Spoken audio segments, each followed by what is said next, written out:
Naging tensyonado ang plenaryo nitong Martes sa Senado dahil sa mainit na debate kaugnay ng impeachment complaint laban kay Vice President Sara Duterte. Narito ang buong detalye. Panuurin, pakinggang mabuti at kayo na ang bahalang humusga. Ngunit bago tayo magpatuloy, huwag kalimutang i-like, share, subscribe, and click the notification bell for more updates and for more upcoming videos.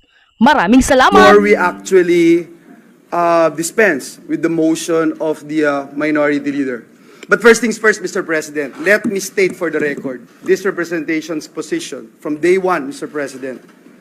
The word forthwith, the crossing from 19th to 20th Congress, everything that the minority leader mentioned, Mr. President, ay sinishare ng representation na ito.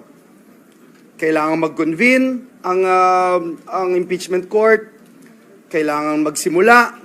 Ngunit naniniwala din po ako, Mr. President, and since day one, when the Senate President made mention about the June 2 schedule, this representation did not oppose nor pose an objection in this August chamber, Mr. President. Because I believe what the Senate President is doing. When he extended it to June 11, I don't see any reason, or I would say undue delay, unnecessary delay, etc. because I think all of us here during that time would agree that the trial would commence on the 20th Congress. And having said that, Mr. President, let me just put into the records, Mr. President, our own rules, Mr. President, in the rules of impeachment, Rule 1, the Senate President must actually issue a notice, Mr. President, to the House of Representatives. And that's the reason why he wrote a letter in June 2 and then June 11, Mr. President.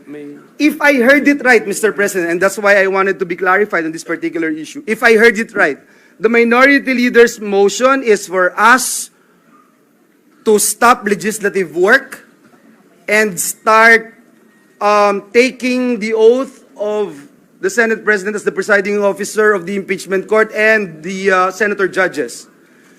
It would also mean, Mr. President, that we assume that the impeachment proceeding, the articles of impeachment had already been referred, Mr. President, because we have not. And so let me just put that on record, Mr. President. And again, I thank the minority leader and again share his views about the immediate convening of our impeachment court. And I don't see any reason, Mr. President, why we should convene now than on Wednesday, Mr. President, which is 2 days from now. Thank you, Mr. President. Thank you, Minority Leader. So, Mr. President, so that we can The minority leader will respond to the so we can dispose of the pending clarification matter. asked for Yes. by Senator Tolentino. Yes. Yes. You may proceed, sir. So that so that the body can properly act on the pending matter, which I have raised in my question of privilege based on our rules. I therefore move that we already convene as the impeachment court at this very moment, Mr. President. That's the motion, Mr. President. And we expect the ruling. If I may, Mr. President. If I may, I have already mentioned earlier, Mr. President, and because this representation wouldn't want to raise a point of order. And again, for the record, I share the sentiments of the minority leader. We have the same position as to the convening of the impeachment court. We have the same position as to whether or not it will pass through the 19th to 20th Congress. It's the same, Mr. President. And shall be ready to receive the prosecutors on such time and date as the Senate may specify. So, Mr. President, I wanted to find out if the motion of the minority leader will push through, what would happen, Mr. President, if you have not issued any notice, Mr. President? What would happen to your letters na from June 2 ginawa nating June 11? Does it also mean, Mr. President, na baliwala na po ito? So, that is just a procedural question, Mr. President. And again, let me put again on the record that I have the same position as the minority leader, that if we can convene as much as possible, Mr. President, the impeachment court, I would go for it, Mr. President. Thank you. Mr. President, There is Before no- Senator De La Rosa, the Honorable Yes, there Pimentel. is no basis to raise a point of order because no provision or section of our rules has been violated. And that factual question from our colleague that the Senate President shall take proper order on the subject of impeachment has been done. There is a letter from the Senate President to the House dated May 19, 2025. Which will be on June 11, Your No, Honor. no, no. Hindi na po ito. Ang ibig sabihin lang po nito, itong ating Rule 1 ng ating Rules on Procedure on Impeachment Trials, sabihin lang ng Senate President sa House that the Senate has taken proper order of the subject of impeachment and we are ready to receive the prosecutors on such date and time that we will tell you. So yun na po yun. So I think this has been satisfied by the does the Secretariat confirm the May 19, 2025 communication from the Senate President to the House of Representatives? Tama po ba?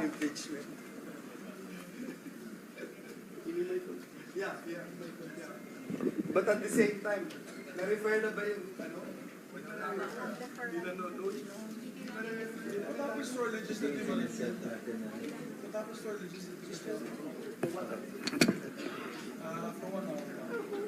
The Secretariat confirms a letter dated May 19, setting the convening of the impeachment court supposedly on June 3, which was later on amended at a later date, setting it on June 11. Before recognizing the Honorable De La Rosa, Chair would like to make of record that as stated in the February 24, 2025 letter of the Chair to all the members of the Senate, where we quoted all the relevant Supreme Court decisions and rules and the basis for the action of the Senate President and Chair, namely, citing the only impeachment complaint that actually went through to the end during the impeachment trial of Chief Justice Corona. The impeachment articles were read in plenary before it was referred to the impeachment court. However, it was done by the majority leader at that time. That was the first time it was done, not written in our rules too, but when the Secretariat checked precedents and practice in the United States, it was actually the House prosecutors that did it, or who usually does it in the United States. Hence, the notice given for the June 2nd, June 3rd reading by the House prosecutors of the articles of impeachment. Thereafter, that will now be referred to the impeachment court, which will give rise to the creation of the impeachment court, the oath of this representation, as well as the members of the Senate, and the convening of the court to approve its rules and to set the calendar of the court, both either in this Congress or in the next Congress. For the record, as stated by Senator Villanueva, and as I stated, both off the record, meaning in media interviews, that the chair is of the belief that this will cross over to the 20th Congress, very much like the citations given by the Honorable Pimentel. Not only because presidents in the U.S. so state, we have our own precedents too with respect to the Senate Electoral Tribunal, where the questions pertain to a term spanning 6 years, which therefore crosses over to the next Congress, despite the fact that the members of the Supreme Court constituting the SET and members of the Senate constituting the SET have been changed in the course of the change of the new Congress. And finally, as a point, Chair also made known its position that as a general rule and as a general principle, the law frowns upon starting something and not finishing it. Tulad na lamang ng mga kaso nakabinbin sa korte, hindi porkit nagpalit ng judge o nagpalit ng mga maestrado ng korte, automatic dismissed yung kaso. Magpapatuloy yung kaso hanggang yon ay matapos. Before recognizing Senator Pimentel, may I ask, what is the pleasure of the Honorable De La Rosa, who was earlier raising his hand in the middle of the discussions? Mr. President, if I may, just very quick, With the permission Mr. President, of the with the Honorable permission De La of Rosa, my two colleagues, Mr. The President, Honorable Pimentel, the Honorable very Cayetano, short, Senator Mr. President. Villanueva is Very short. recognized. Thank you very much, Mr. President. Very short lang, Mr. President. Again, I am in the same position of the minority leader, but I just wanted to make sure that we are doing the right thing, the right process, and that we are, because we are men of rules, Mr. President, we wanted to make sure that we are in the right position to do this. Saying, I pray for wisdom for all of us, and I ask everyone to continue to pray for wisdom for us. I also like to state before I say my inquiry, it's unfair to just blame the Senate President. 23 naman tayong senador conscious naman tayo lahat nung February 5. Nandito naman tayo, pwede naman tayo mag-object ng, nung nag-adjourn, nung final yan. So, as the minority leader said, nandyan na yan, wag na natin tignan yung nakalipas, forward na tayo, no? Second, I just want to comment dun sa mga law schools. I appreciate it, and I'm happy they're very active, and I'm happy that they have statements. But may I advise them also to be consistent? Kasi si Congressman Cardema nag-file ng impeachment laban sa Pangulo. Hindi tinanggap sa House Wala naman ako narinig na mga sinasabi na dapat ang konstitusyon masunod at dapat tinanggap ng House yan.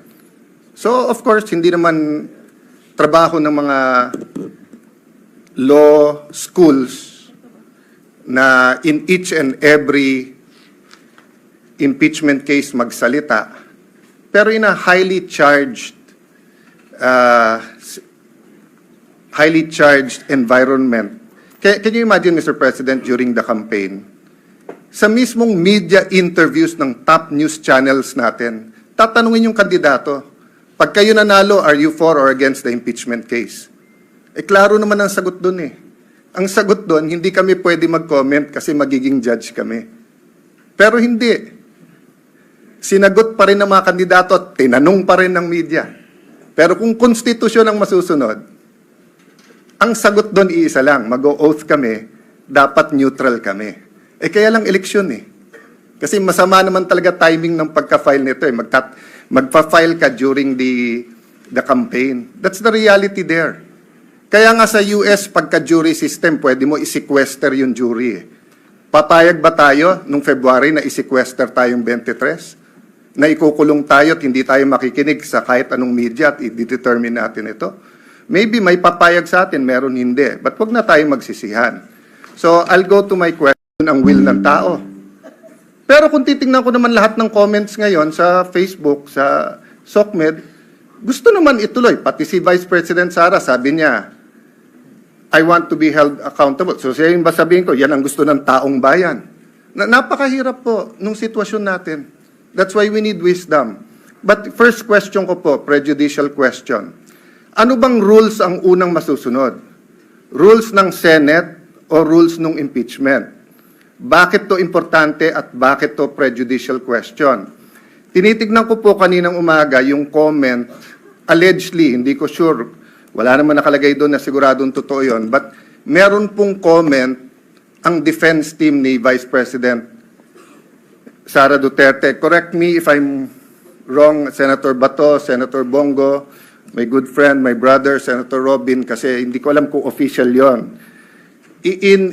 To paraphrase, ang sabi nila, hindi magandang mag-comment sila, but they'd like to reiterate na tingin nila labag sa konstitusyon yung impeachment complaint na to dahil ito'y pang-apat at lumalabag to sa isang complaint sa isang taon.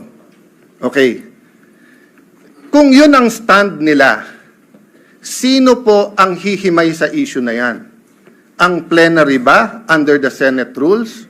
Or yung impeachment court under the impeachment rules? Bakit ko po ito sinasabi? Kung may pinadalang bill ngayon yung House of Representatives, halimbawa dyan sa 200 pesos, at second reading pa lang halimbawa siya, pag ni-refer natin sa Committee on Rules natin yan, magbabay-cam na ba kagad tayo o sasabihin natin, sandali lang, second reading pa lang sila, kailangan mo ng third reading pa lang. Ang sinasabi sa akin ni Senator Villanueva ngayon, pinadala lahat ng records except for the bill that they passed. So we cannot act on the 200 peso minimum wage, additional sa minimum wage. But that's my point, Mr. President. Sino po magde-decide? Tayo po ba as senators o tayo as senator judges? Kung nilabag ang konstitusyon doon. And doon naman ako sumasang-ayon sa mga law schools. Let's proceed. Let's look at it. But yun na nga ang question. Yung complaint ba is firm, legal, according to Constitution, or may constitutional infirmity ito? My last question is just a question of logic. Nag-move yung ating minority leader na to convene na as a impeachment court. Yung ating deputy, sabi niya, hindi na kailangan magbotohan. Eh, pag nag-move ka, may botohan. So, sino masusunod sa dalawa? Why do I say this? I cannot say right now, like Senator Villanueva, that I'm 100% in agreement with Senator Coco and Senator Risa. I can tell you I'm in agreement with certain things they've said. For example, Mr. President, it's our constitutional duty. Kailangan mag-proceed. We should have done it earlier. But again, I won't blame you. I won't blame them. I'll blame myself. I could have written you a letter. I could have said na February, mag-ano na tayo. But let me just explain that one point. Why didn't I write you a letter, Mr. President? Kasi pag Pangulo yung ini-impeach, every single day na nandyan, kung totoo ang allegation sa Presidente, we all suffer. The country suffers, our institution suffers, accountability suffers. Pero pag Vice President, especially ngayon, hindi naman siya binigyan ng ibang trabaho eh. Wala naman siya sa kabinete. Yes, I want accountability. Pero between today and Wednesday, I'd rather pass yung Konektadong Pinoy at saka yung e-government at lahat ng ibang bills na nakapending dyan. So, Mr. President, may I end by reiterating the question. Do we follow first the rules of the Senate or do we go into the impeachment court? Sino magde-decide nung allegations ng defense na na-violate ang Constitution sa one impeachment per year? The second is just to continue my observation, Mr. President. I agree with many here. Wala tayong choice, forthwith. But I disagree na sa Tagalog, agad-agad ang forthwith. Ang forthwith, yung ibig sabihin nun sa Tagalog is yan na yung susunod. Yan na yung gagawin mo. Oo, immediate yung agad-agad. Hindi ako expert sa linguistics, pero medyo hindi agad ang Tagalog ng forthwith. Yung immediately, yon agad yon or agad-agad, di ba? So, maya-maya, hindi, ibig sabihin ng forthwith, sang-ayon naman ako eh, ang ibig sabihin ng forthwith, wala ka nang, to quote dos por dos, susunod na. O yun ang ibig sabihin ng forthwith. Yung wala ka nang hihintayin, yun na. Kaya agree ako sa inyo na kailangan talakayin natin yung impeachment complaint. Pero gusto kong iklaro, sa tama o sa mali, botohan ang mangyayari sa atin. Hindi pwede pong bumoto yung 15 na hindi magko-convene yung impeachment. Tapos siyam kami o 8 tayong magpapakita doon na naka-robe. Kasi sinabi ng 15, hindi magko-convene eh. Anong pwedeng gawin? Pupunta ka ng Supreme Court, uutusan tayo ngayon ng Supreme Court.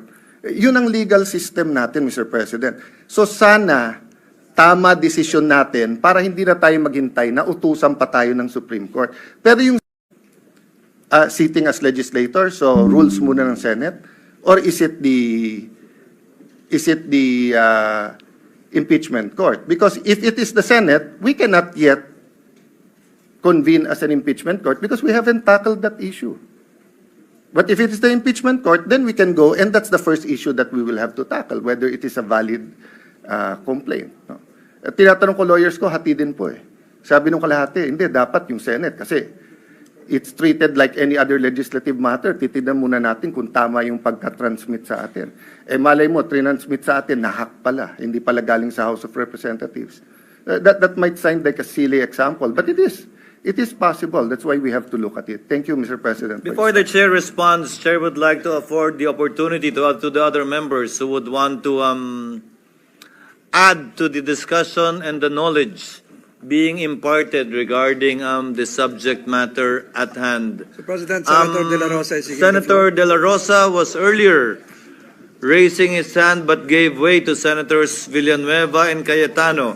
What is the pleasure of the Honorable De La Rosa, sir? Thank you, Mr. President. Mr. President, according to Senator Cayetano, ito'y labanan ng mga abogado. Hindi po ako abogado, Mr. President, but I just would like to manifest my observation na to be fair to the Senate President, pag sinabi natin na you have an intention to delay the impeachment proceedings, I would like to state for the record, Mr. President, na 1 month ago pa, pinagawan muna kami ng robe, Mr. President. Kasi excited na tayo na sumuot ng robe para to form the impeachment court. To be fair with you, Mr. President, you've been preparing for that. And yung schedule natin na naka-schedule sa Wednesday, which is 11, if we give the ruling today, whether ano ba talagang gusto natin, today or Wednesday, I support you, Mr. President, kung anong gusto natin schedule. Sana mapag-usapan natin ngayon. Hindi ako abogado, pero ako ay isang Pilipino na gusto sana na hindi na tayo magkakagulo sa Pilipinas. Hindi tayo magkawatak-watak. At yung mga nagyayabang dyan, na sabi nila, gusto daw ng taong bayan, na ito ay talagang magkakaroon na kagad ng impeachment, taong bayan, ginagamit. I don't know kung sino taong bayan yung sasabi nila. Because, alam ko, Mr. President, halos lahat ng tao ng Mindanao at ng Visayas, as I have observed during the campaign period, ang sabi sa atin is, Sir, ibubuto kita kung hindi ka magboto sa impeachment or hindi ka magboto sa conviction. Yun ang sinasabi ng taong bayan. Kaya please, do not use the term taong bayan palagi because taong bayan is hindi lang kayo. There are always two sides of the coin. Bakit ba? Wala Pilipinas. So yun lang po, Mr. President. I am 101% supporting you. What's your stand, Mr. President? Thank you, Mr. President. Noted and entered into the records. Senator Ontiveros, our Deputy Minority Floor Leader, is recognized. Salamat po, Mr. President. I respond a comment on the second point of the good gentleman from Taguigan Pateros because there's nothing funny or illogical in and between the motion of the minority leader and the seconding of this representation. The motion of the minority leader is to convene at this very moment. That is what is to be subjected to a vote. Now, instead of on Wednesday. To convene at all is not to be voted upon.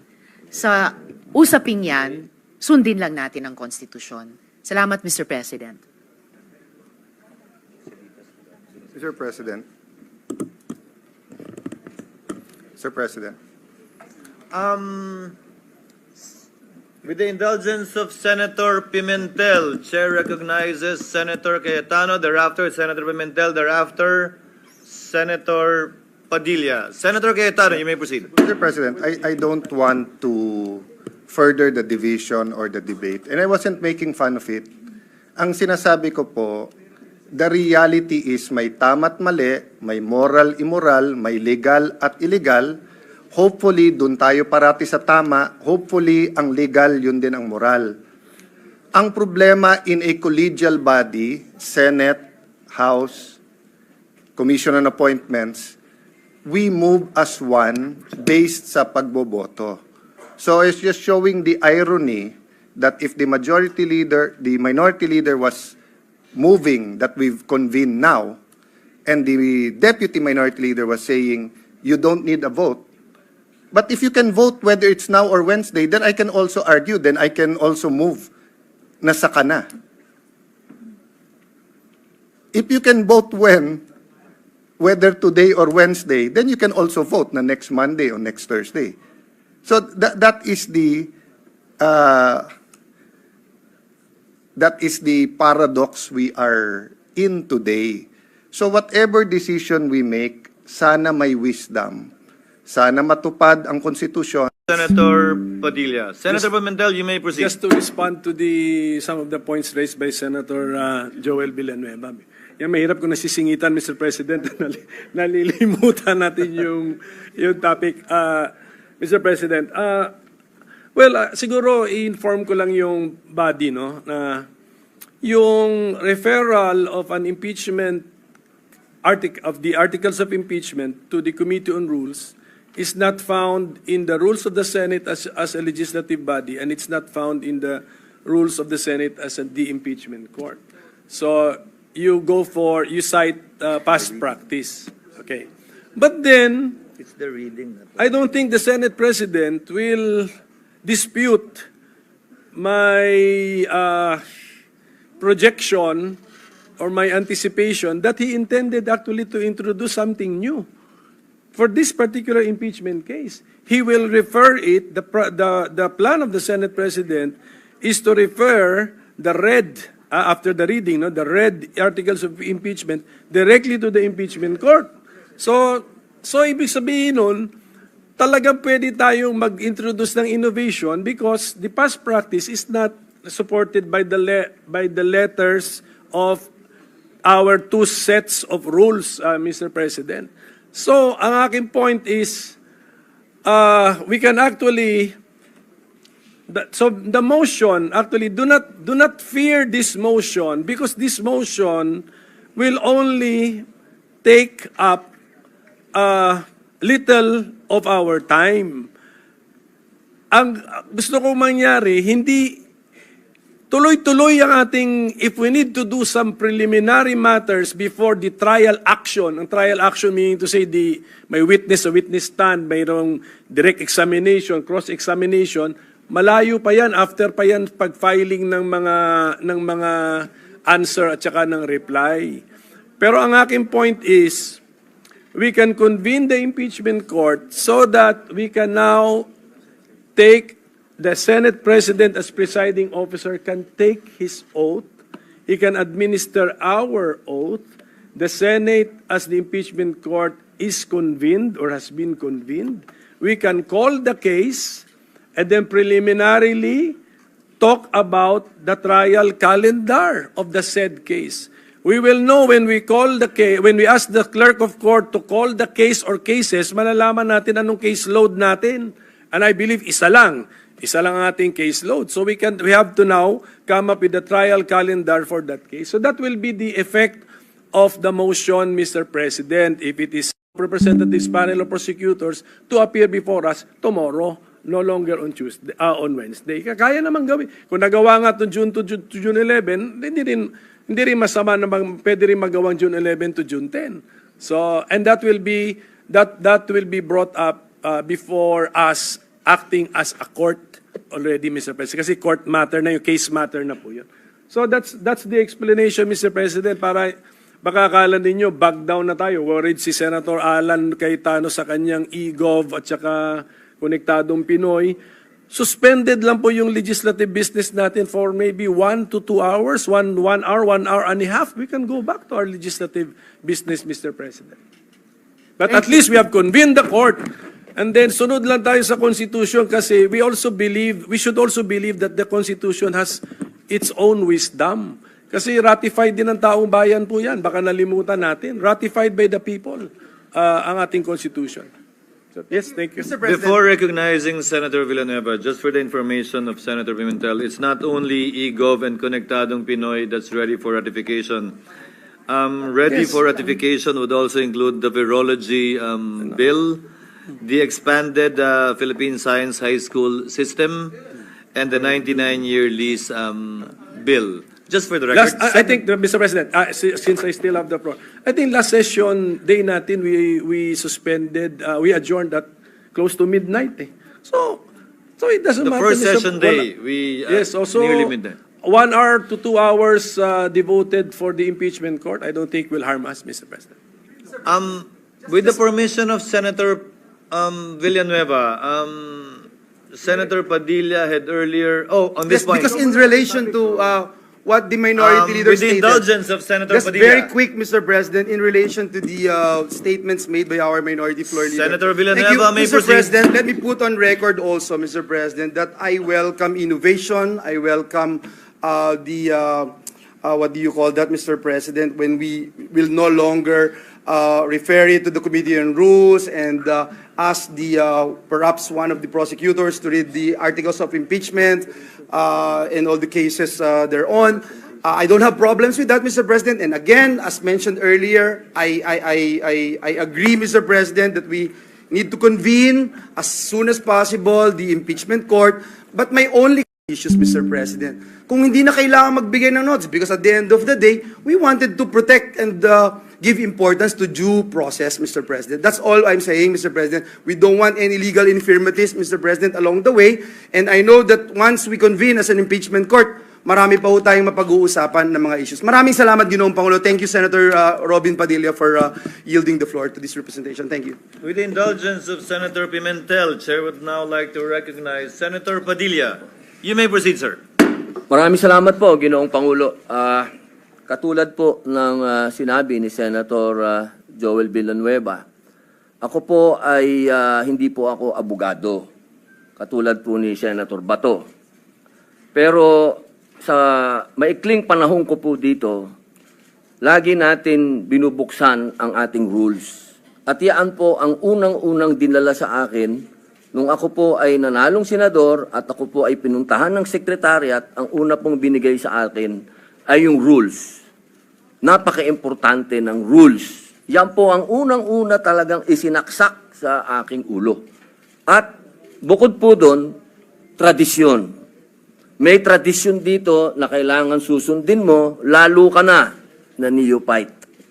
Ngayon, ang tanong ko po, sa dalawang nangyaring impeachment, yan po ay kay Pangulong Estrada at kay Chief Justice Corona. Lagi pong dinadala doon sa Committee ng Rules. At yan po ay inaasahan natin sa pagkakataong ito na doon uli makarating. At hindi naman din po ako kumokontra, katulad din po ni Senator Villanueva, kung meron po tayo mga gustong baguhin, bakit naman po ako kokontra? Dahil yan nga po ang gusto ko, yan ang aking tagline, pagbabago. Pero hindi naman po siguro dapat sa oras na ito. Bakit naman sa oras na ito tayo gagawa ng isang bagay na katulad din po ng sinabi ni Senator Bato de la Rosa, talaga po bang tayo ay gusto nating magkahiwa-hiwalay na talaga? Yung po bang bansa natin talaga gusto na nating gutay-gutayin? Kung meron po tayong gustong baguhin, hindi po dapat siguro yan sa oras na ito, sa panahon na ito, at sa pagkakataon na ito. At katulad din po ng sinabi ko, lagi ko pong sinasabi, paulit-ulit, hindi po ako abogado. Ako po ay madalas akusado. Ako po ay ex-convict. Kaya ako po ay sanay sa korte. Ako po ay laging humaharap sa korte. Lahat po ng mga proceeding ng korte. Representatives that we are ready to receive the prosecutors. My inquiry is that in case we act on the motion of the minority, that we proceed immediately. Are we obliged, as a body, as a Senate, obliged to issue new sets of notices? Yun lang po ang inquiry ko, Mr. President, because from what I gathered, that it's our duty to inform the House that we are ready to receive the prosecutors, and likewise, probably the Vice President as the accused in this case, Mr. President. Mr. President. What is Majority Floor Leader? Mr. President, before we recognize the distinguished minority leader, perhaps to rephrase again. No, maybe to respond, to help our colleague, Mr. President. I don't think we're there yet. I think Majority Senator- Leader, we're still Senator in the JB period of I debate. think soliciting some information, Mr. President. I yield, Mr. President. So can we? The Minority Yes, Leader yes. may Okay. proceed. So this is my interpretation of Rule 1, Mr. President.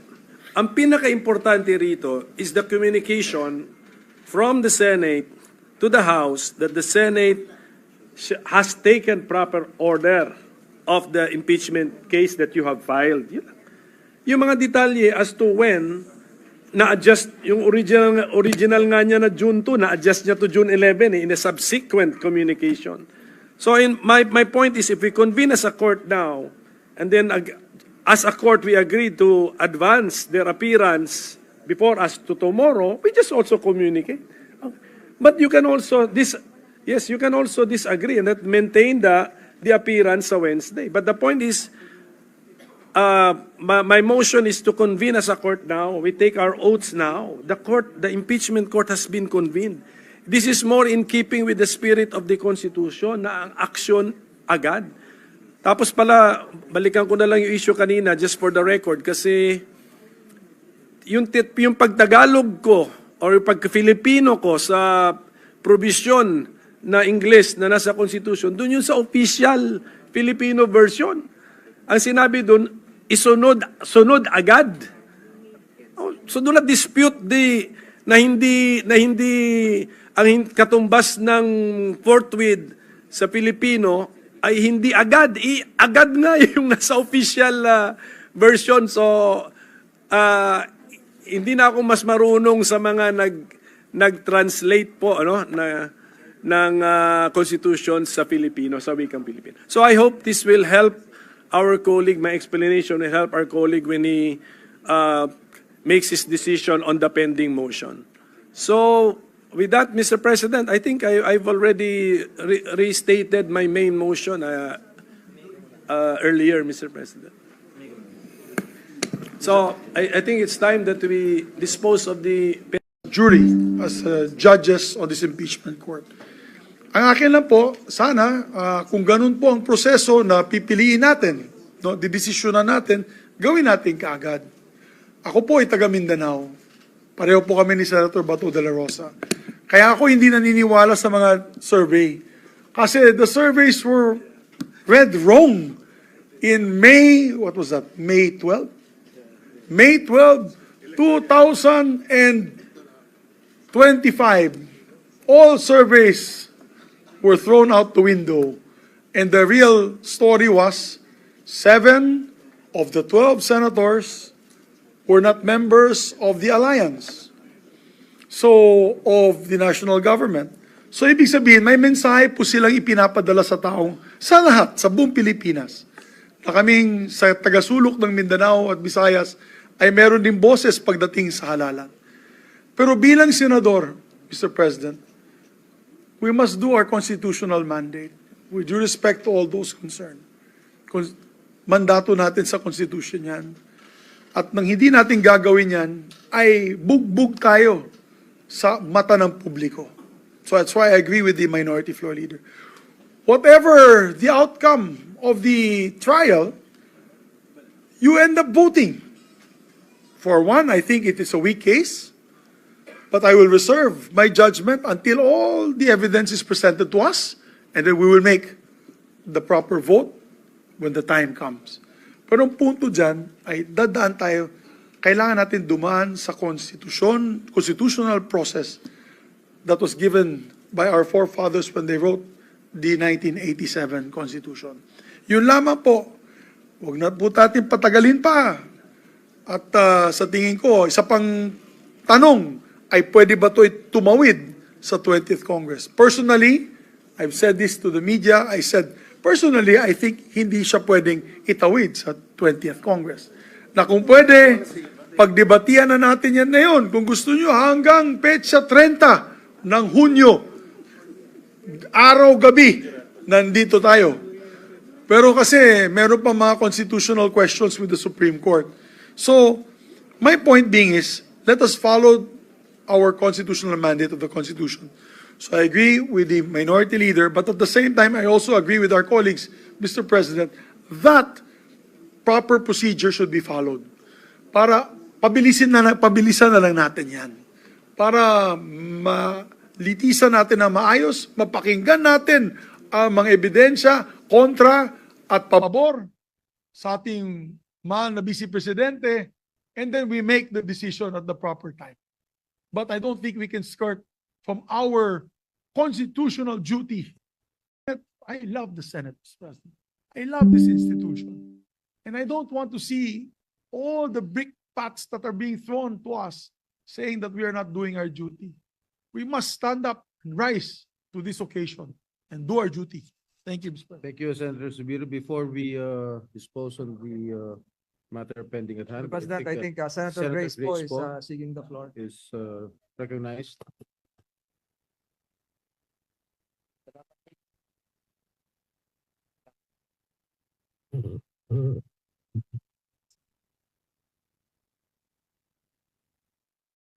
Mr. President, it's really, I think, beneficial for all of us to have heard also the opinions and also the research of our colleagues, particularly what was mentioned by both Senator Coco and Senator Risa, na it doesn't really matter what our personal opinions are with regards to the issue. What we are really trying to follow right now is what our mandate is, which is to actually make sure that we exercise this right to hear the cases on both sides. Eh, hindi pa na nga natin naririnig yung mga kaso dahil hindi pa nga napepresenta. Hindi tayo makakagawa ng mga desisyon ukol dyan. At saka kami rin po, hindi na rin kami aabot doon sa punto kung saan magkakaroon ng desisyon. Pero naniniwala ako na ito nga ay ating responsibilidad na dinggin. Ngayon, ang tanong ko lang, kasi sinasabi palagi, no, alam naman natin, abogado si Minority Leader Coco Pimentel, na sinasabi niya, we cannot exactly say that this is the same as the rules of the court, because this is also a political exercise. Meaning, I also agree that it can continue. Kasi nga, di ba yung sa Senate Electoral Tribunal cases na natapos na yung isang Congress, ay patuloy pa rin yung mga kaso dyan. So, pero ang isang tanong ko, ewan ko kung may makakasagot nito, kasi di ba ang official date na matatapos talaga yung 19th Congress is June 30, di ba? So, is there anything in the rules that says that even if we adjourn on the 11th, na pwede pang ipagpatuloy yan kung if the Senate President, for example, makes a motion and then we vote on it? Is this something that can be continued until June 30? Yun lang yung tanong ko. Matters can still be taken up. Kaya meron So, mga up- hearing. Yes, up to, no, hindi that, non-legislative na, kasi ang hearing, ang committee hearings, legislative pa rin yun. So a non-legislative matter can still be taken up. Pero may hangganan, up to, may hangganan yung kami, for example, na end of term, hanggang 12 noon of June 30 lang kami, 2025, pwede mag-participate sa non-legislative matters because our terms are ending or have ended. No, So- exactly my point. So, you can still participate because it's a political exercise, not necessarily legislative, Yes. hanggang June 30. 12 noon, kami po mag-graduate na, opo. Okay. Eh, paano yung mga hindi mag-graduate? Well, no problem. Tuloy-tuloy. Mr. President. Because at a minute after 12 noon, actually, or a split second after 12 noon, the newly elected senators are joining you. Yung mga hindi gagraduate, they have by force of law joined the remaining 12 senators. So, pwedeng tuloy-tuloy. In my opinion, yes, pwedeng tuloy. Hindi, pero paano ngayon? Kasi, di ba, mag-a-adjourn tayo sinadye on the 11th, right? So, ibig sabihin, wala nang mga hearings din nun kasi legislative matter yon. The committee hearings pursuant to bills and resolutions, yes, wala na po. About investigations? Wala na po. Wala na talaga. Wala na. Okay, so that's just a clarification I wanted to make. Kasi minsan, pag nagkakaroon tayo ng break, di ba? Break tayo, pero tuloy pa rin yung mga hearings. Kasi, basically, that's still a whole term eh. Tuloy-tuloy pa rin yun. So dito, in this case, sinidya tayo, no more legislative matters, but others can be tackled. Yes, there have been Supreme Court cases ruling that the non-legislative function of the Senate continues even after the sine die adjournment of the Senate as a legislative body. Okay, I guess this is something that we need to get. Maybe Yes. the Mr. majority President, leader can just to clarify. put some meat to Senator what the Joel. minority leader is talking about, I am not a lawyer, but as a student of history, the impeachment court is sui generis, a class of its own, and as mentioned by the minority leader a while ago, the Supreme Court decision, Pimentel Jr. versus Joint Congress, Mr. President, napakaklaro po doon that the adjournment does not necessarily affect its non-legislative functions. Doon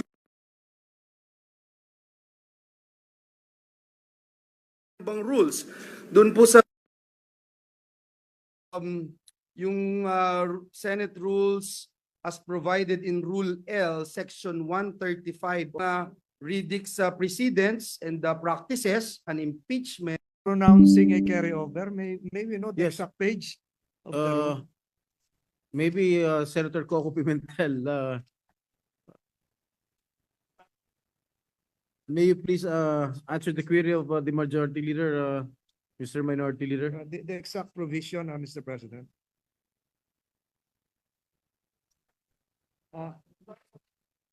May we know the exact provision because I've been scrutinizing this for the last several days. Are you referring to the rules of the Senate? That would allow As mentioned earlier, Mr. President, yung suppletory, Mr. President, yung Ridic's precedents and practices. Yun po yung binanggit natin. Yes, Mr. Which is suppletory to the Senate rules as provided in Rule L, Section 135, Mr. President. Thank you. Just a quick retort, Mr. President. If with the permission of Senator Grace Poe, still has the floor.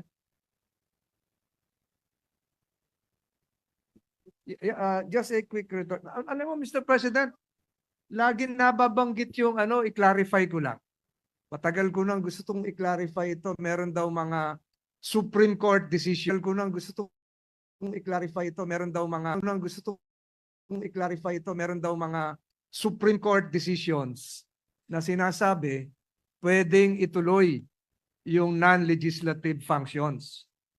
Binabanggit yung Pimentel versus the Pimentel case, National Board of Canvassers. Meron pang binabanggit yung I think Francisco. Mr. President, let me just clarify this. Let me just clarify this. For the sake of academic and scholarly good atmosphere for law students and members of the bar as well. Alam niyo po, yung mga binabanggit na non-legislative functions wherein the Supreme Court allowed the continuation way beyond the period of or the lifespan of a Congress refers to a periodically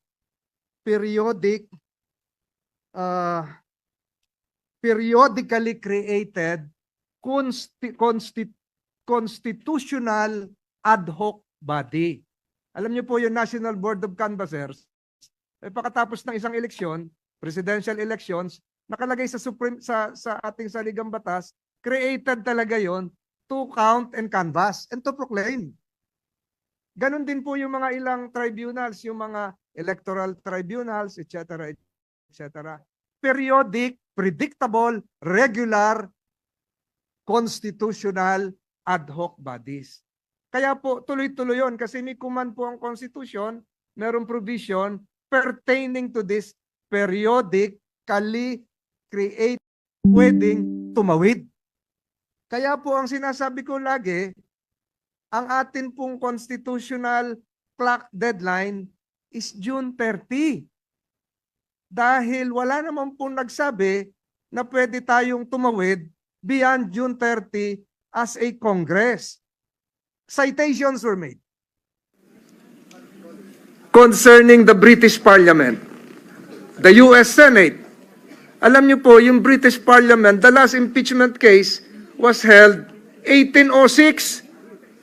Yung po yung sinasite ng US Senate. Pero those bodies are structurally different from the Philippine Senate. Kaya hindi po tayo continuing. Pwede sabihin, partially continuing. We all cite cases with reference to continuing body words coming from decisions of the Supreme Court interpreting the 1935 Constitution. Ito yung sinabi ko last week, na yung 1935 Constitution, ang eleksyon ng senador, 888. Meron lagi naiiwan 16. Ganon din po sa British Parliament na yung House of Lords ay naiiwan because lifetime po sila.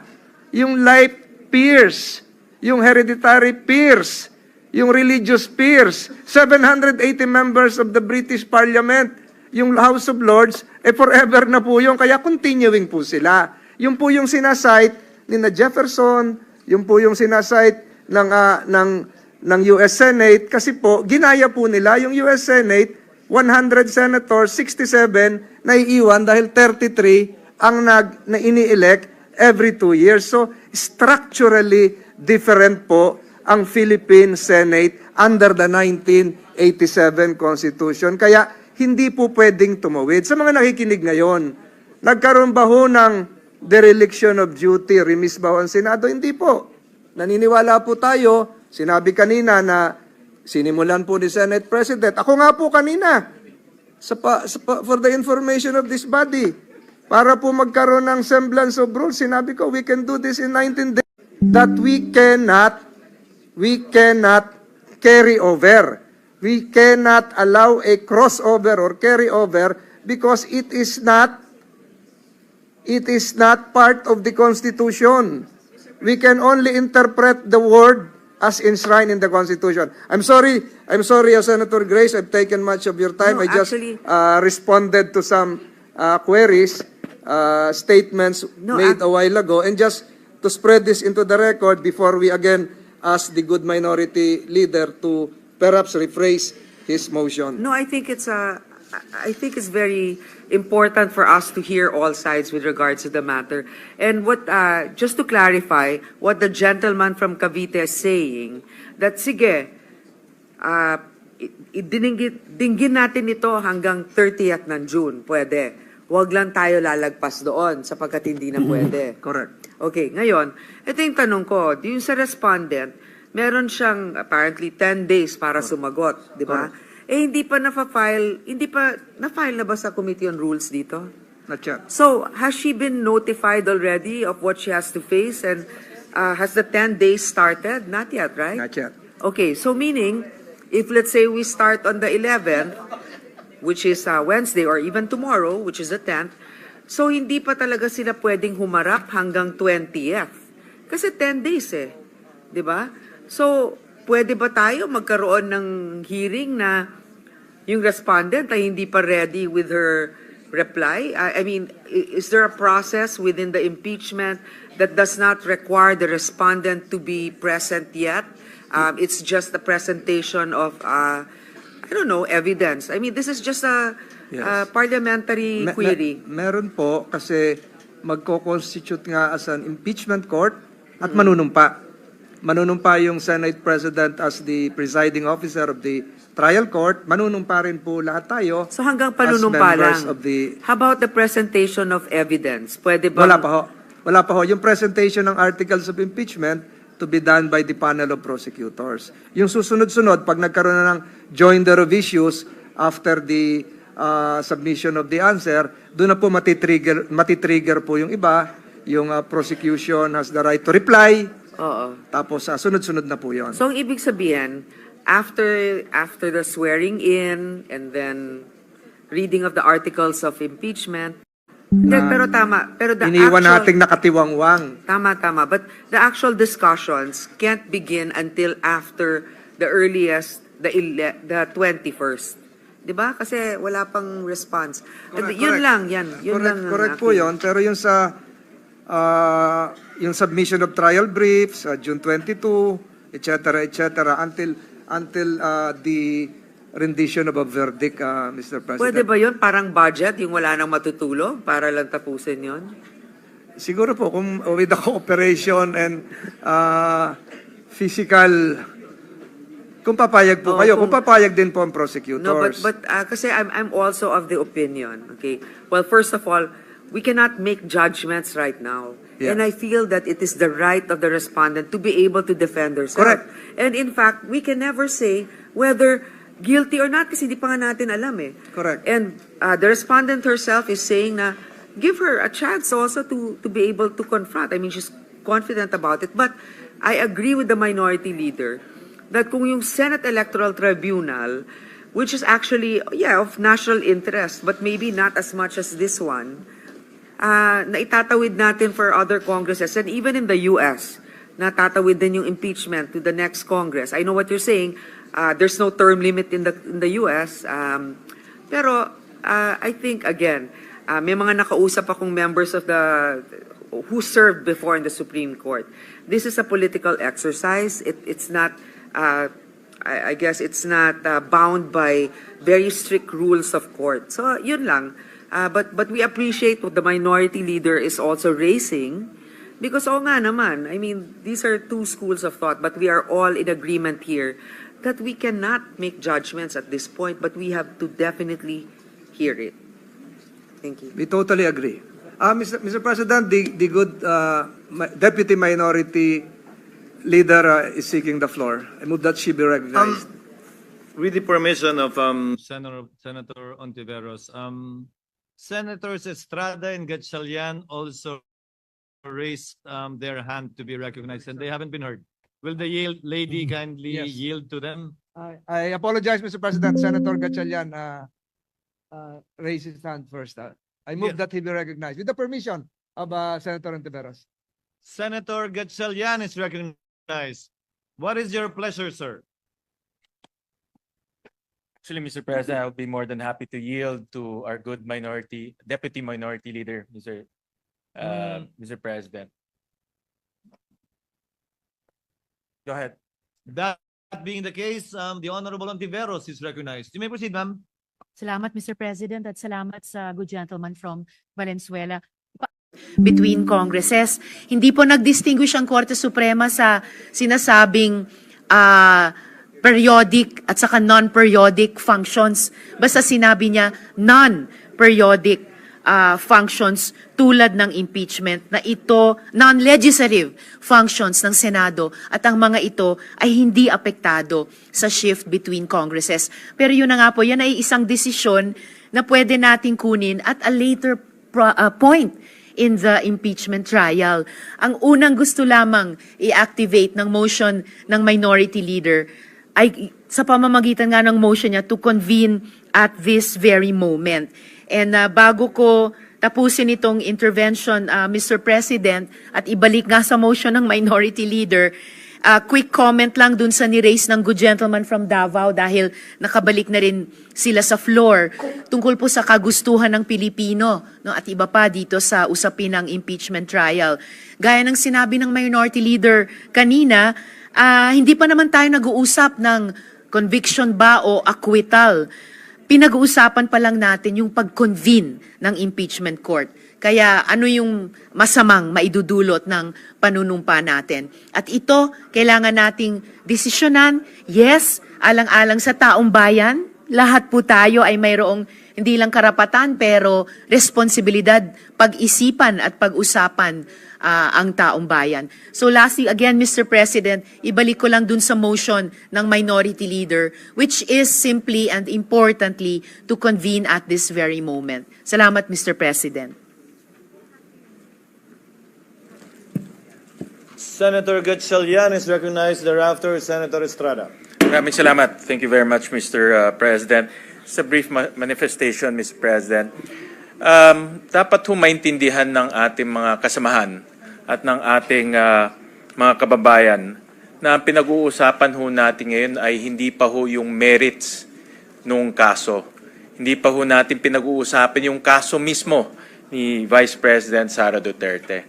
Ang pinag-uusapan lang natin ngayon, yung ating constitutional duty under Article 11, Section 3, Number 4, na kung saan pag na-transmit na ho sa atin ang articles of impeachment ng House of Representatives, Senado na po ang mag-hold ng trial.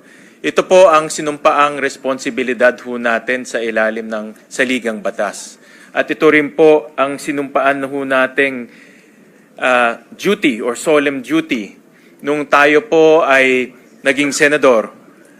Natatandaan ko nung 3 years ago, nanumpa ho tayo to support and defend dito po sa Asia, sa South Korea, kung nagkaroon rin ho sila ng impeachment process ho doon. Yung kanilang Pangulo ay na-impeach. At nung yun po ay nangyari, katulad rin po sa atin, marami rin po lumabas sa kalsada, marami rin po nagpapahiwatig ng kanilang saloobin, at mukhang magulo pag nanonood ho tayo ng telebisyon. Pero kung tatanungin ho natin yung mga investors, tatanungin din ho natin mga kaibigan ho nating South Korean, kampante ho sila na hindi ho mangyaring isang napakalalang gulo sa kanilang lugar dahil alam nila ang proseso ay nasusunod. Yung proseso ng impeachment sa kanilang bansa ay nasusunod. At ganun nga ho ang nangyari. No, nagkaroon ho ng pagdinig, na-impeach yung kanilang Pangulo, nagkaroon ho ng isang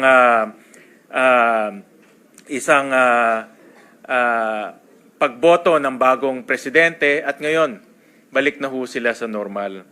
Kaya mga kasama, ang aking punto ho dito ay ang proseso ay napakahalaga para po maging matibay po ang sistema ng demokrasya ho natin at higit lahat magkaroon ng malinaw na pananagutan ang mga personalidad na binigyan ho natin ng tiwala para po manilbihan sa ating bansa. Hindi lang po ang impeachment ay hindi lang po limitado sa Presidente at Vice President. Kasama ho dito members of the Supreme Court, members of the Constitutional Commission, ang Ombudsman ay kasama ho dito. Kaya kung ano po ang ginagawa ho natin ngayon, ay ganun rin pong pananugutan na gagawin ho natin sa ibang personalidad kung sila po ay magkakasala.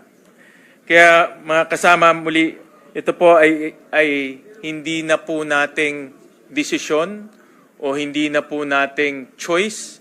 Ito po ay ang ating constitutional duty at ito po ay ang ating sinumpaan na responsibilidad nung tayo po ay naging senador.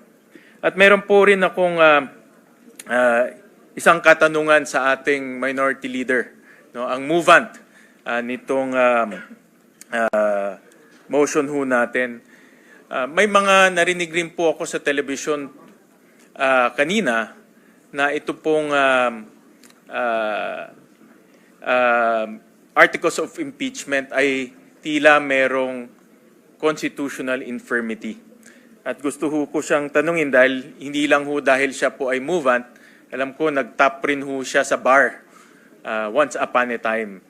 Kaya gusto ko malaman ang gusto ko marinig ang kanyang opinion na meron ba hong kapangyarihan ang Senado para po desisyonan kung ang articles of impeachment ay dapat po dinggin o hindi dinggin dahil po sa mga komplikasyon or the impeached officer to put all of his or her objections against the case against her in her answer to the articles of impeachment. Lagay niya lahat doon.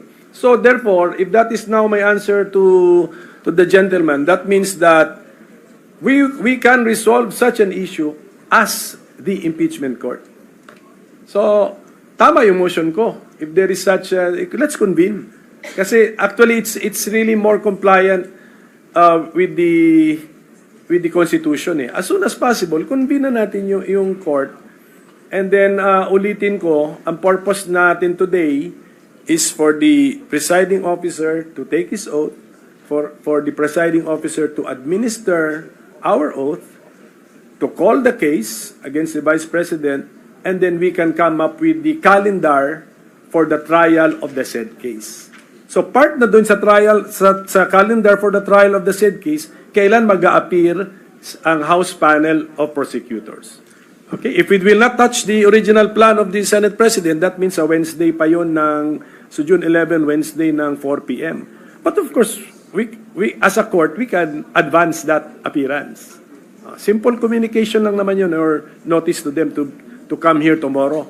Kunyari, if should my motion prevail. But such an allegation of that the articles of impeachment is constitutional infirm and therefore should not be heard, is that within the ambit or within the jurisdiction of the impeachment court to determine under the Constitution and also as well as under our rules? Well, in the name of due process and to be fair to the respondent or the impeached officer, we should allow that person to put everything there, lahat ng objections niya against the case against her or him. So, lagay niya lahat doon. Ngayon, we can now debate now as a court. Ang reading ko kasi, trial by the Senate shall forthwith proceed. We will not entertain any motion to dismiss because we should try. But at the end of the proceedings, when we make our judgment, we can, of course, incorporate into our way of thinking, in our reasoning, to help us come up with our final judgment or the judgment to the final question, we can use the arguments presented by the parties. Thank you, Mr. President. Without going into too much detail of the procedures, I'd like to thank the good minority leader for his enlightenment, and of course we respect his legal intellect, considering that he has topped the bar examination once. By this August chamber. Aside from the Senate President taking his oath and the Senate President administering his oath to all of us, what will happen next? Well, that means we have convened the court, and then we will have to ask our clerk of court if we have a case load. Call the case. The clerk of court, who is the Secretary of the Senate, will report to us that we have a case. And then, since we have already convened the court, we should take advantage of the convening of the court by coming up with the calendar for the trial of the said case. And then after that, we will follow the agreed upon calendar. So we will, this August chamber will convene as an impeachment court and will try the case during our vacation, because we are not deliberating on any legislative matter. Am I correct, Mr. President? Yes, Mr. President, we will follow now the agreed upon calendar for the trial of the case. So, convene muna nga tayo ng court, then we will now talk about the details of the calendar. So we will not discuss any merits of the case. Am I correct? For now. For now, yes. For now. Yun lang po yung purpose nun. Let us say, four purposes, four objectives.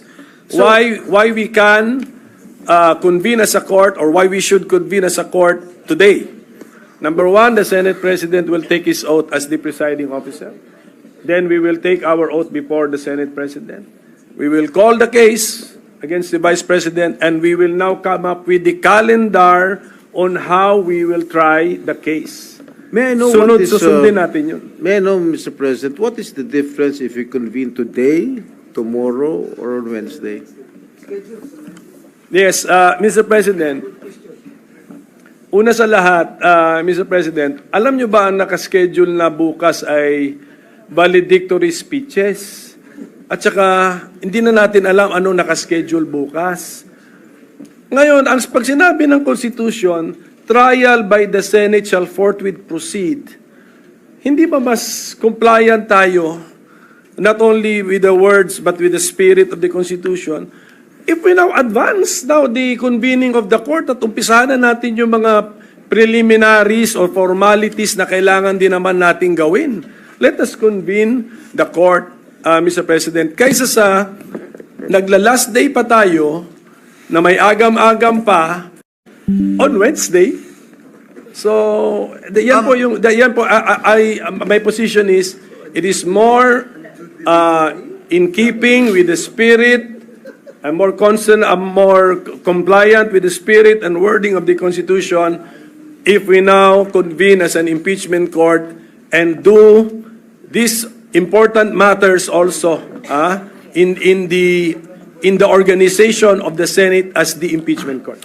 The chair will relinquish my position in a while in order to speak in plenary, on the floor rather. But just to answer that point of the Honorable Mintel, kaya po in-schedule ang valedictory bukas dahil nakaschedule po yung impeachment nga dapat sa Wednesday. Mahabang usapin yun, kinilala namin yun, kaya bukas in-schedule yun.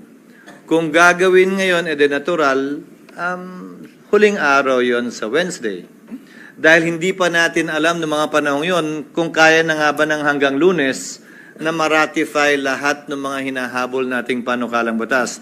Just for the record, and lest as persons be cast na magbabaliktorin na kayo, hindi pa nyo ginagawa, because that was the schedule and nobody questioned it until today. So that was scheduled supposedly on that date. But just on that point, Senator Estrada may proceed. No, I have no more questions. I think the Senate President has already voiced out his own opinion during one of his press conferences. But I'd rather say it on the Yes. record here too, Your Honor. Senator Tulfo intimated to this representation his desire to speak on the matter as well. Mr. President, I'd like to make a very short manifestation. Naalata ko kanina pa tayo back and forth, para nag-aaway na tayo dito. To solve the impasse siguro, we'll have to put it in a vote, whether to convene today or tomorrow. Somehow we have to convene come what may. Magbutuhan na lang tayo para matapos na. Baka abutin tayo hanggang madaling araw, hindi pa rin natin napag-alalaman kung ano talaga ang dapat gawin natin. Let's do it. Let's put it in a vote. Tonight ba tayo magbotohan or tomorrow? I mean, magbobotohan tayo whether we convene today or tomorrow. That's it, plain and simple, para matapos na ang problema natin dito ngayon. Duly noted. Today or Wednesday? Kasi there are senators who want it to be on Wednesday. May mga senador na gusto ngayon. Let's put it in a vote. Pero somehow we have to convene come what may. Thank you, Mr. President. Mr. President?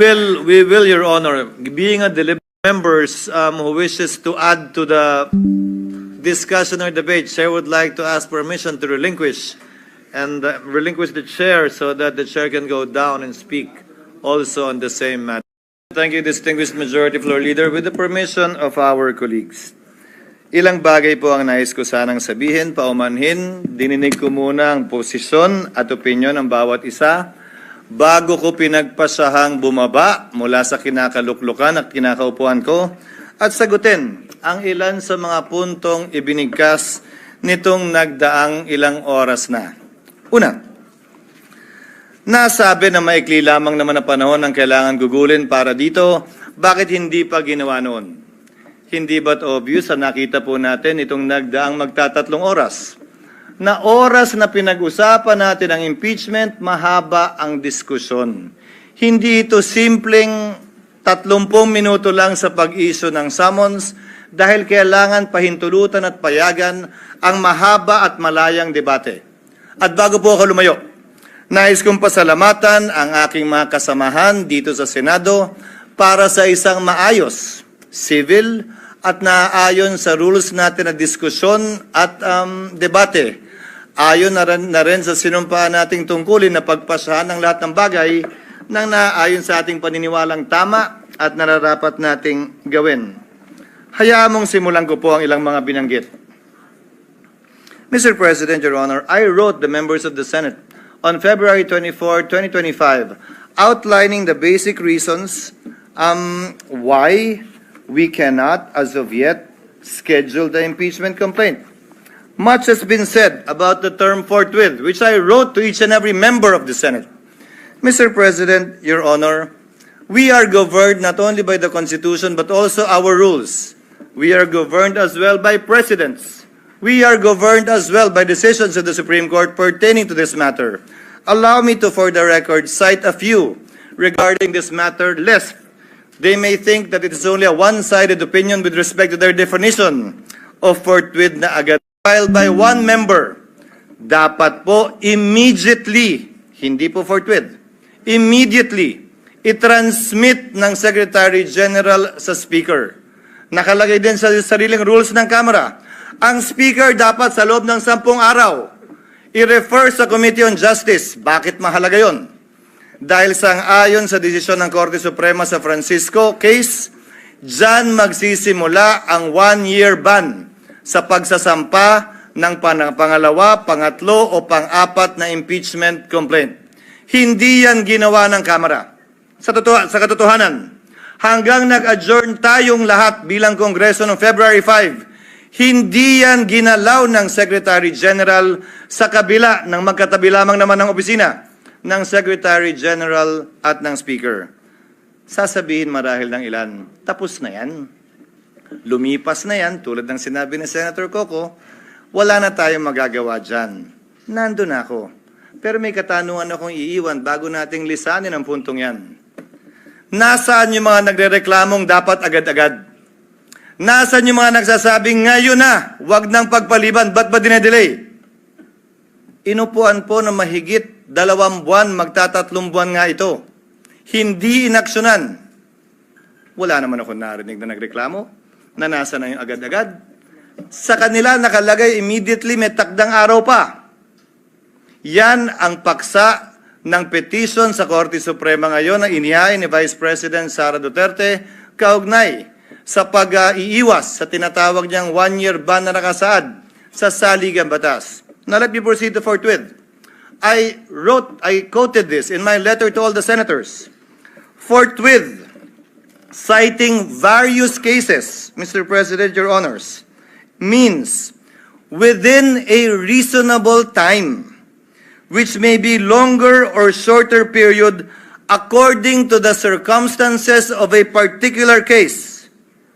It means it is elastic in nature and varies with every case. Quote, it may be modified by circumstances and the nature of the duty to be performed. Marami po nagsasabi ng opinyon na agad-agad. Kung gaano karami po ang abogado, kung gaano karami po ang marunong at magaling, gaano din kadami marahil ang kanilang interpretasyon. Pero nasaan ang probisyon ng saligang batas, desisyon ng korte nag-iinterpreta doon na nagsasabing agad-agad nga ang ibig sabihin yan, samantalang hindi naman agad-agad ang interpretasyon ng salitang immediately ng Kamara. Kung talagang immediately ang gusto, de sana ang sinulat ng mga nagsulat ng konstitusyon, immediately din tayo. Yung immediately nga ng House, hindi yun ang interpretasyon. Tapos tayo ganyan. If the prosecutors themselves, the complainants themselves were not that interested and sat on these complaints for over 2 months, tayo bigla ngayon, mamadaliin nila habang nagpabanjing-banjing sila ng mahigit 2 buwan sa mababang kapulungan. Pangalawa, bagaman tama si Senator Pimentel at sang-ayon ang impeachment court bago ito magpatuloy habang recess. Maraming nagsabi, mag-trial na tayo, mag-convene na tayo, sumampa na tayo habang recess. Sa pananaw at palagay ko, labag yan sa saligang batas. At dun sa mga talagang gustong matanggal si Vice President Sara Duterte, dun sa mga galit sa kanya, inis sa kanya at gustong madali itong impeachment, para mo lang dinagdag, binigyan siya ng dagdag na balang questionin ito sa Korte Suprema. Dahil hindi po pwede yan. At hindi po ako papayag na mangyari at gawin yan dahil lamang gusto nila at nagmamadali sila. Sinabi ko na sa simula pa lang ng impeachment process na ito, 1 linggo matapos i-file yan dito sa Senado. 2 oras bago tayo mag-adjourn sa huling araw ng ating sesyon. Sabi ko, hindi ako makikinig, susunod o magpapadala sa sino mang pabor sa impeachment at ayaw kay Vice President Duterte. Hindi ako magpapadala sa ayaw sa impeachment at gusto si Vice President Duterte. Trabaho ko bilang tagapangulo ng Senado, hindi nga lang ako, trabaho nating lahat, na maging pantay at pareha sa ating pagtingin. Yan ang rason, hindi naman tsamba lang yun at nagkataon. Yan ang rason kung bakit ang babaeng sumisimbolo ng hustisya ay nakapiring. Wala dapat tinitingnan o tinititigan. Wala dapat kinakampihan dahil lamang nagkataong ganun ang nangyari. At dahil nagkataong ayaw ko siya ganyan ang gawin nyo. Let's go back to precedents, Mr. President. 3 lamang na impeachment complaint ang naitawid ng Kongreso patungo sa Senado na inabutan ko na matapos ang 1987 Constitution. 3 po lamang. Ang impeachment complaint laban kay dating Pangulong Estrada, ang impeachment complaint laban kay Chief Justice Corona, at ang impeachment complaint laban kay Ombudsman Gutierrez. Hayaan niyo pong isa-isahin ko. Isinampa ang impeachment complaint laban kay Pangulong Estrada Magno-Nobyembre. Nung nag-recess ang Senado, tumigil ang trial. Nag-resume sila pagkatapos ng recess. May nagreklamo ba? May nagsabing, uy, fortuit ah. Yan ang president ng Senado. Nung nag-trial at hindi binuksan ang second envelope, yun yung maaalala, nag-walk out ang prosecutors, hindi na bumalik. Anong ginawa ng Senado? Wala ng prosecutor, wala ng interesado, dinismiss forthwith yung impeachment complaint. Dahil nawala na yung prosecutors. Tama nga naman. Hindi na pala interesado yung mga prosecutor, ano pang gagawin ng Senado magtawag ng hearing? Sa kaso ni Chief Justice Corona, sinampa 5 araw bago mag-adjourn ng Senado. Nagsimula ang trial pag-resume pagkatapos ng Christmas break. Pero bago mag-break o habang break, nag-issue ng summons. Nagkasagutan. Yun naman talaga yung balak natin pag-resume nitong 2 linggong ito. Yun lang, Mr. President, mga kasamaan. Ang kaisa-isang impeachment complaint na nasimulan at natapos ng Senado. Yung pangatlong impeachment complaint ni Ombudsman Mercy Gutierrez. Final yan 3 araw bago mag-adjourn ang Senado sa kanyang regular recess, walang eleksyon nun. Nung nag-resume, dun lamang sinet ang trial. But by way of precedent, the Senate did that. So if you look at the past presidents of the Senate, nagawa po nila yon, pinagbotohan po nila yon. Without convening the impeachment court. Wala pong nagsabi, hoy, inaabandona ninyo ang inyong constitutional duty nung ginawa ng Senado yun. Paano po yan, Ginoong Pangulo? Pagsang-ayon ba ang karamihan o ng pinakamaingay o matatalino sa ating bansa? Okay lang? Pag hindi sila sang-ayon, hindi na okay. Bugbog ka na. Bugbog na institusyon. Dapat may gawin na tayo. The Constitution, the rules, and the precedents, Mr. President, do not change simply because a group says otherwise. Balikta naman pa natin. Yung isang naudlot na impeachment complaint laban kay dating Chief Justice Davide. Karamihan sa mga civil society groups tutol doon sa impeachment complaint na yon. Tungkol sa corruption din yon. Tungkol sa pag-aabuso din ng poder yon. Parehong mga grounds. Dahil yun naman ang ground ng impeachment talaga eh. Anong sinabi nung halos parehong grupo ngayon na gusto ang ulo ni Vice President Sara? Ay, masama yung impeachment yan. Hindi yan dapat i-file. Dapat i-dismiss nyo yan. Mabuting tao si Chief Justice Davide. Nagsalita pa ang mga miyembro ng Senado nun. Kahit padala ng Kamara sa amin, hindi namin tatanggapin yan.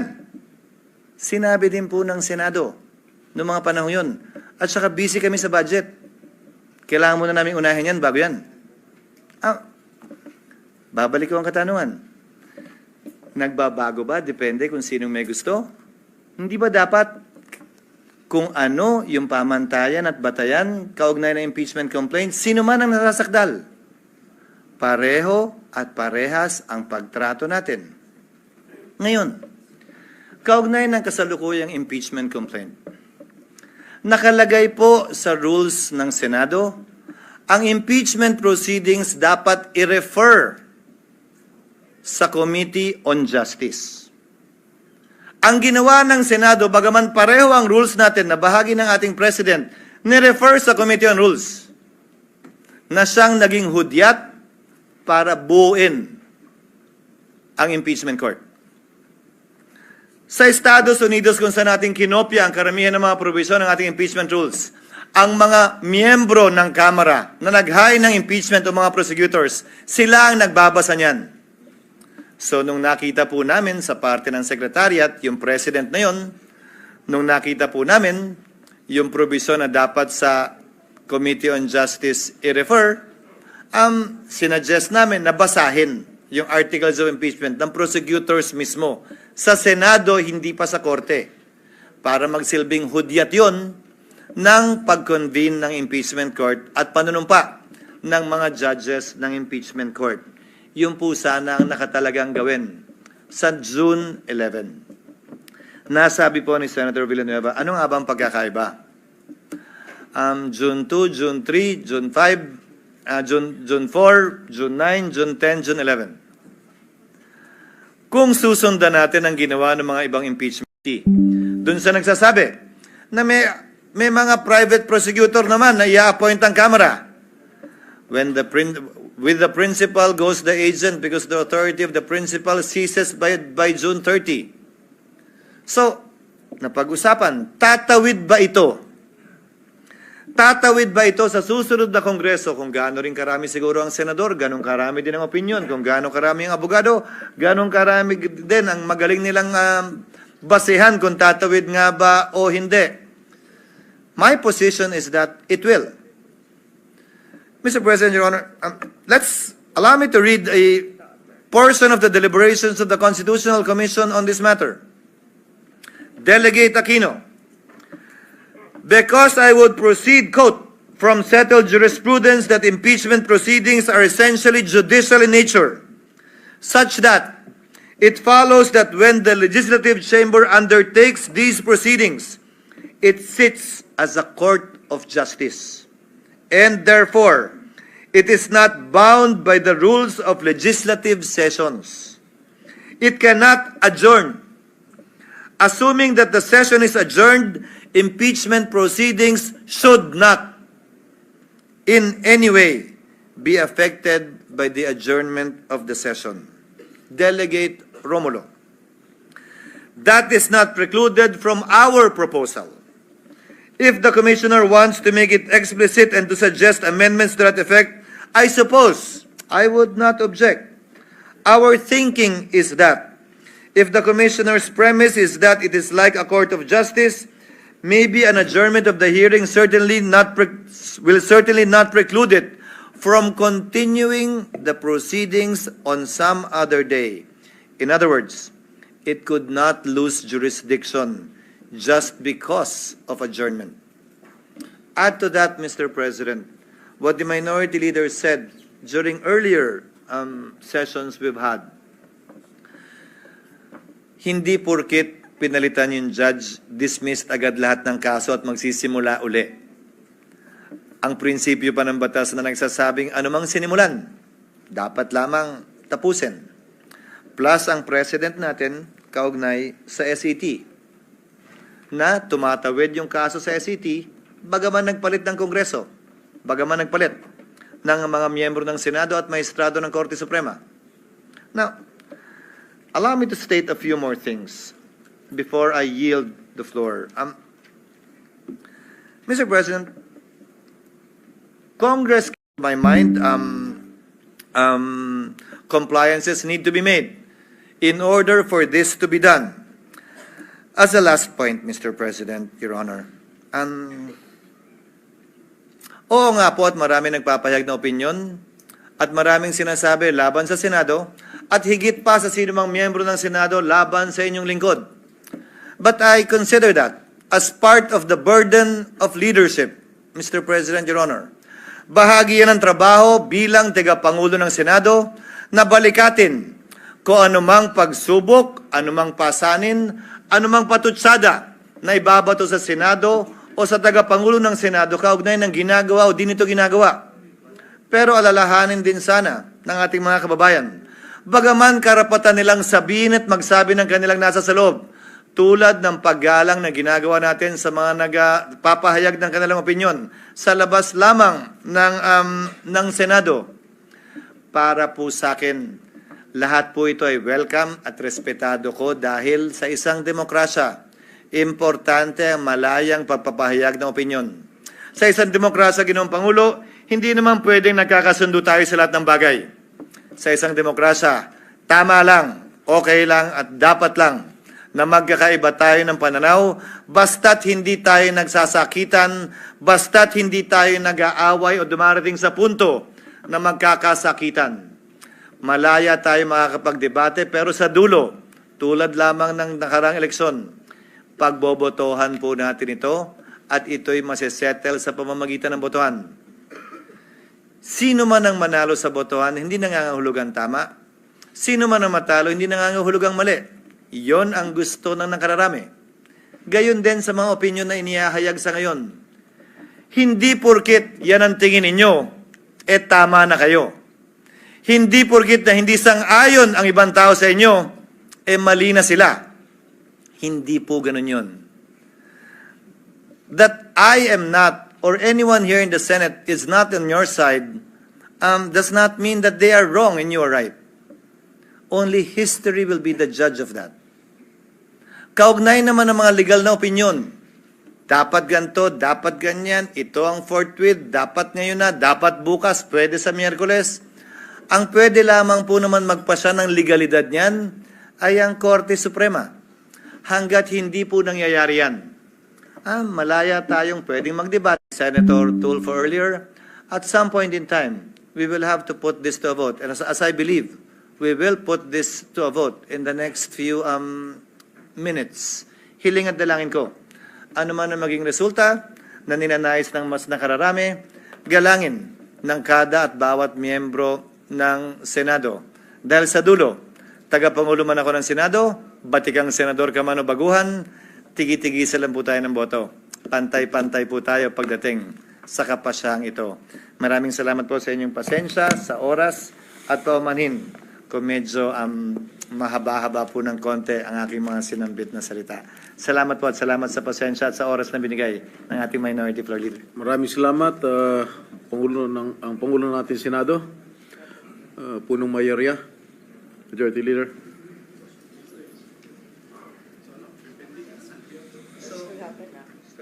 Mr. President, just to put into the records, Mr. President, that while the minority leader made a motion a while ago, we were able to consult with different stakeholders, members of the Senate, and the minority leader agreed that this representation would amend his motion per se, Mr. President. And so with that, Mr. President, at this juncture, may I move to refer the verified complaint for impeachment against Vice President Sara Zimmerman Duterte to the Committee on Rules. I so move, Mr. President.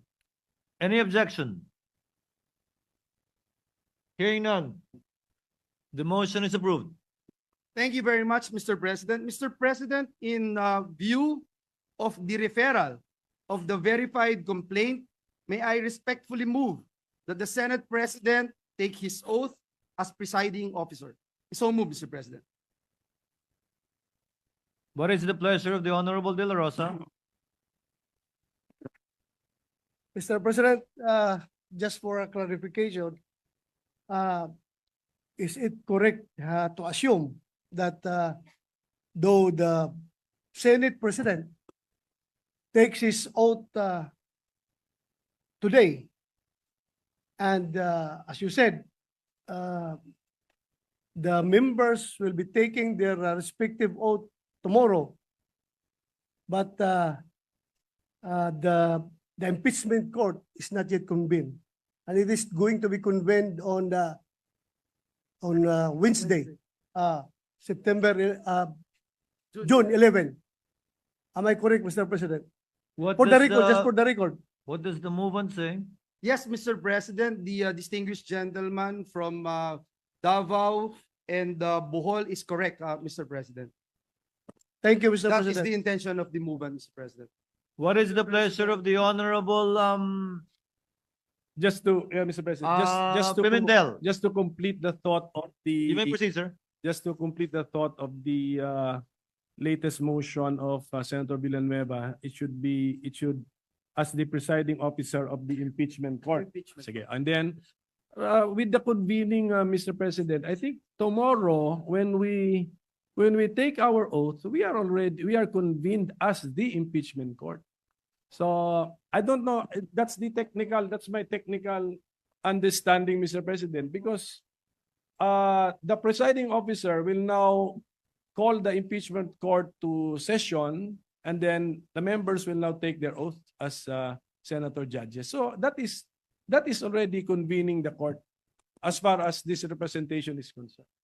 What does Mr. the move? President, if I may, Mr. President, as the Senator Villanueva is as the recognized. mover You may of the proceed, sir. motion, Mr. President, I stand firm with the motion that I am proposing right now, as this came through out of the consultations made by this representation to a lot of members of the Senate, Mr. President, just to put that on record. But Just to clarify, this is akin or similar, Honorable Villanueva, to, for example, those who are newly elected to serve a term beginning January 30, 2025, who won in the last elections, where they can take their oath today, Yes. next week, or even for the past several days. But still, the term of their office will commence or begin on June 30. Would that be a good analogy? Yes, Mr. President, you are correct, Mr. President. What is the pleasure of the Honorable Marcos? Or nakatayo? What is the pleasure of the Honorable Revilla, rather Padilla, and then De La Rosa?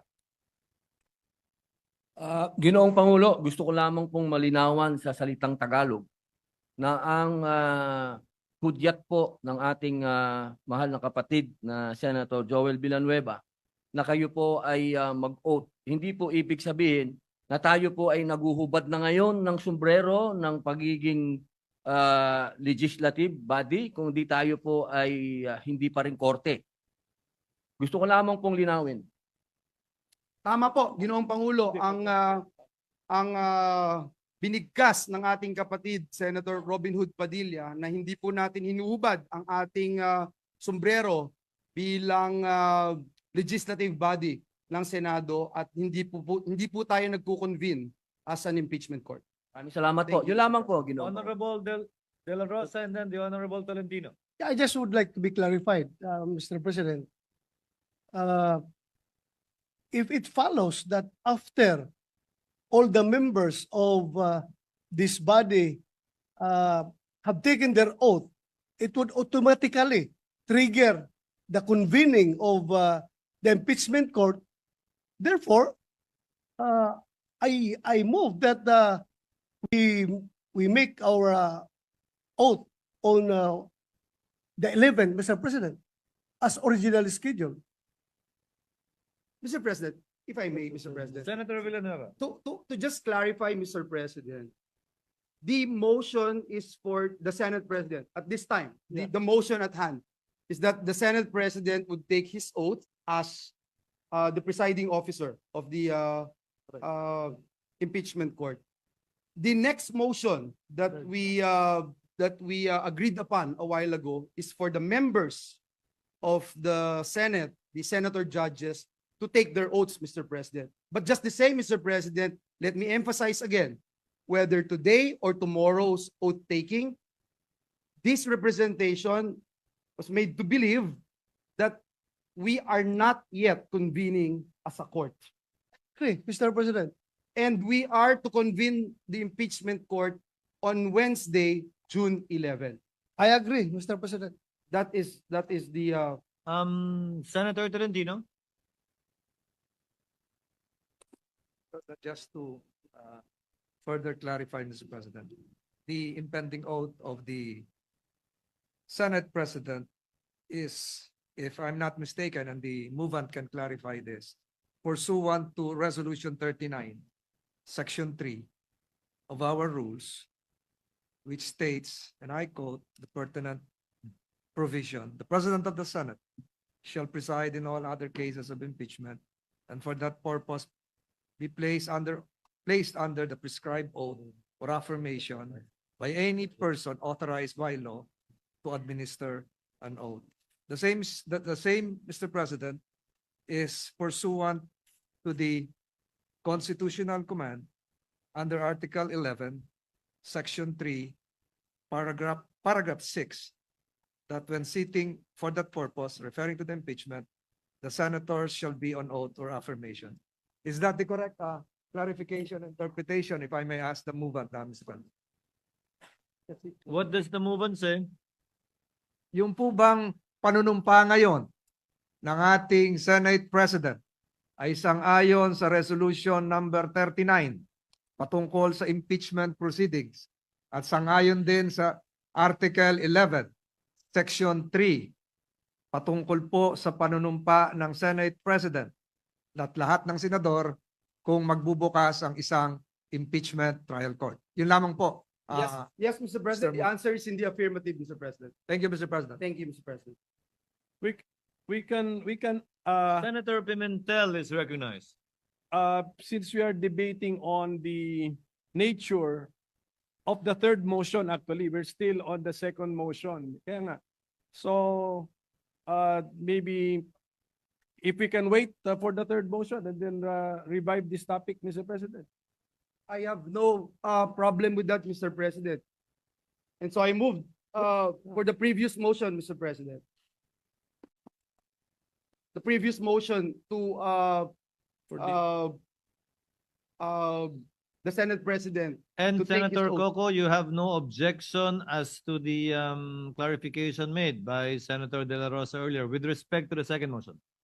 Is that correct? Because it is more appropriate for the third motion which has not Yes. been made, Mr. President. So, mas nalilito tayo when we anticipate So the there third is motion. no reservation as to the second motion of the gentleman from Bulacan for the chair to take his oath as presiding officer. Is of that the impe- understanding of the presiding chair? officer of the impeachment court. Yes, sir. Yes, sir. Senator De La Rosa. My clarification, Mr. President, was not yet forthrightly answered, Mr. President. Can this can the presiding officer give us a clear explanation as to whether or not we are convened right after all the members of this chamber have taken their oath? Because according to what we have discussed a while ago, that the convening of the court, of the impeachment court, shall proceed only on 11 or Wednesday. That's So no, we are still on the second motion, Honorable De La Rosa. that is why, Mr. President, I that's a precondition. Because Ah, okay. otherwise, that's my question is a precondition to your taking Understood. of oath. Because if you say that it will trigger, then I will object to your to that motion. Understood. Senator Cayetano, what is Sir your President. pleasure? If it will help, You may proceed, sir, if it will help. in the same manner, Mr. President, that you said that parang po yung mga nanalo nung May election, June 30 pa naman sila mag-hold office pero pwede na sila mag-oath. If the Supreme Court was in recess now, but the President appointed 3, 4, 5, 6 justices, they can take their oath. At kahit 15 yan na sabay-sabay ng oath, it will not mean that they are convening the Supreme Court for another session. They will still be in recess. It will be either the law, which sets a date, or in our case, here in plenary, we will set the date kung kailan i-convene. So if it will help, so what will happen is you will take your oath tonight, then because we referred it to the Committee on Rules, then following precedents, which is part of our rules, then tomorrow, we will take our oath as a group, but yung pagko-convene, in accordance then with our agreement and your notice, will be on Wednesday. If we all accept that, our taking of our oath tomorrow will not trigger the convention of the convening of the trial court. Of course, if we all agree today that after we take our oath, it will convene, then it will convene. But if we all agree we will just be taking our oath today, it's no different than new appointees of the Supreme Court or the CA or the RTC taking their oath, then waiting till the recess is over before they convene. No, if we all accept that, Mr. President. Senator Ontiveros is recognized. Salamat po, Mr. President. Mr. President, mga kasama, ang ginawa natin, tinilad-tilad natin yung original motion ng Minority Leader. Dahil sa primary issue na ni-raise ng gentleman from Camarines Norte and BARM na dapat tulad ng naging practice nung nakaraang mga impeachment processes, bagamat wala sa rules, i-refer muna sa Committee on Rules. Mapagbigay po ang minority. Nakipag-usap po kami sa inyong lahat sa pamamagitan ng ating pamunuan. At pumayag po kami, pumasok po kami dun sa kasunduan na sige, i-refer na muna sa Committee on Rules. Ipasa ibang araw yung panunumpa nating lahat before the presiding officer, pero siya ay manunumpa bilang presiding officer ngayong gabi. Natural na epekto na kapag ngayong araw manumpa ang presiding officer, bukas ay tayong lahat naman manunumpa bilang senator judges, natural na epekto yun na we have constituted an impeachment court. Hindi yun po ang unang issue na ni-raise na prejudicial issue. Yun lamang na bakit hindi idadaan din sa Committee on Rules. Nagbigay na po ang minority dyan. Tinilad-tilad na po natin yung original motion na hindi muna mag-constitute as impeachment court ngayong araw, i-refer nga sa Committee on Rules gaya ng hiniling ng good gentleman from Camarines Norte and BARM, at ngayong gabi, yung presiding officer lamang manunumpa. Bukas, tayong lahat ng iba ay manunumpa. At yung unang aktual na araw ng trabaho ng trial court ay sa Miyerkules pa. So please, maging resonable naman po tayo at tumupad naman po sa mga kasunduan nung tayo ay ilang oras na nagbubuo ng kompromiso na handa na nating tanggapin dito.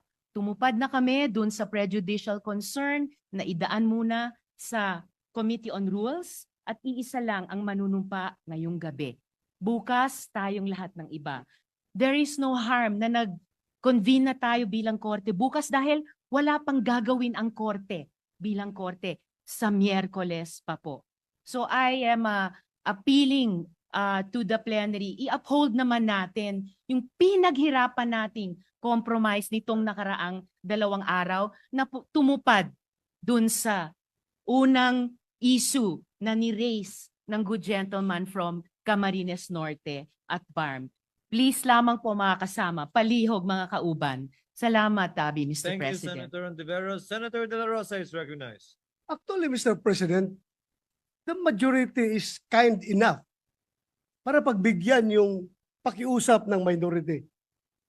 Na originally naka-schedule na tayo on May 11, yung ating lahat-lahat na gagawin. June 11, lahat natin gagawin. So, what's the difference kung yung aming pakiusap ay pagbigyan rin naman? Mr. President, just a clarification. With the permission of Senator De La Rosa, Senator Cayetano is recognized. Just to clarify, and I beg the indulgence of the minority. Everyone's in good faith kasi ang napag-usapan natin off the record, refer na natin tonight, mag-oath na si SP as presiding officer of the impeachment court. Tomorrow tayong mag-oath and then ituloy yung Wednesday. Yun yung agreement natin. We were silent on convening. So good faith everyone, because ang pagkaintindi naming marami na convening is a formal act. Hindi lang yung pag-oath na triggers that, di ba? Ang pagkaintindi pala ng minority is that so I'm just saying if we cannot agree, we cannot agree, but there's no bad faith in both sides. So please accept my explanation. Then we can agree or agree to disagree. So, Mr. President, Senator Pimentel is recognized. if we look at practice, kasi nga Kaya kami nag-compromise na dun sa referral to the Committee on Rules out of practice, not out of the letter of our rules. If we remember correctly, for those of us present in the last impeachment proceeding held in the Senate, nag-oath po ang members ng Senado when the court was called to session, Mr. President. So it was a court session. Nag-oath tayo as members of the senator judges. So if we want practice, to follow practice, let us convene the court and take our oath. And then yun, siguro ang good faith agreement na lang natin, let that be the only agenda of the court on Tuesday. So you can ask our staff to check if what I'm saying is correct, that when we took our oath as senator judges, it was the court, the Senate as sitting as an impeachment court convened already, Mr. President. So yun po yun. So ganoon na lang, in good faith tayo, and then that's our we make it of record now that that's the only agenda of the court, and then Wednesday na po yung actual work as stated by the Deputy Minority Leader. Mr. President, I Senator think Cayetano. the misunderstanding comes from when to convene, because Senator Bato and whoever else have the same thinking. I was right to assume that Wednesday magko-convene. So he still has till tomorrow to decide whether he will give a privilege speech or make any motion depending on his gathering of his thoughts tonight. So kung mag-agree na tomorrow na mag-convene, that's why isa sa hiningin ni Senator Bato is before mag-oath, he can take the floor. At sabi naman namin, well, anyone can take the floor based on personal and collective privilege, no? So dun po ngayon may konting stalemate, no? Because Senator Bato doesn't want to be he doesn't want to be put in a position that he voted that tomorrow magko-convene right after mag-oath, pero may privilege, may speech pa siya before that. Am I correct, Senator Bato? Baka impeachment na maging Bato pa. Kaya magsasalita muna si Senator Bato bago doon. So that's the problem in agreeing with the second and the third motion as of now. So as not to belabor the point, with the permission of Senator Pimentel, the movement has already stated in the affirmative that the idea behind this motion, both for this representation, when this representation takes its oath, and when the other members of the chamber take their oath, is that we are not yet convening the impeachment court. So that was the answer of Senator Villanueva to the query, the movement, to the query of Senator Bato. That is the status. As stated by Senator Cayetano, there seems to have been a misunderstanding that was clarified that indeed, in good faith, there was a misunderstanding with respect to the effects of that motion. But the status is that is the intent of the movement. Unless there are... We cannot obsess over practice in the first motion and then abandon the practice on the third motion, Mr. President. So I'm just saying that Senator ang ginamit to accommodate the first motion, and yet practice hindi observed sa third motion, which is when we take our oath as senator judges, the court is convened. Unfortunately, The Mr. movement President, doesn't. if I may, Mr. President, unfortunately, we have yet to make any third motion, Mr. President. Yes, precisely. That's the thing, Mr. Pero, President.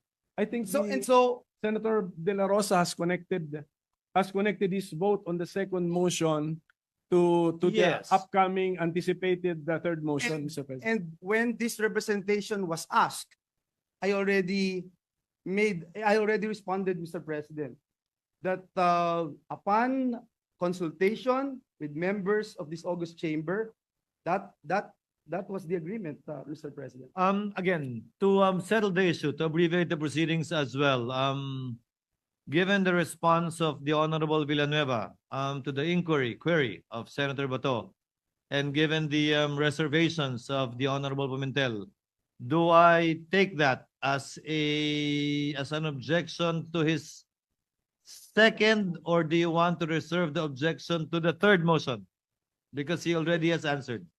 Can we proceed with the second motion without objection? No, because we are being trapped, Mr. President. The minority is being trapped if we will not object to the third motion, which is the oath-taking of the senators as senator judges. Gusto nga namin convening of the court tonight, Mr. President.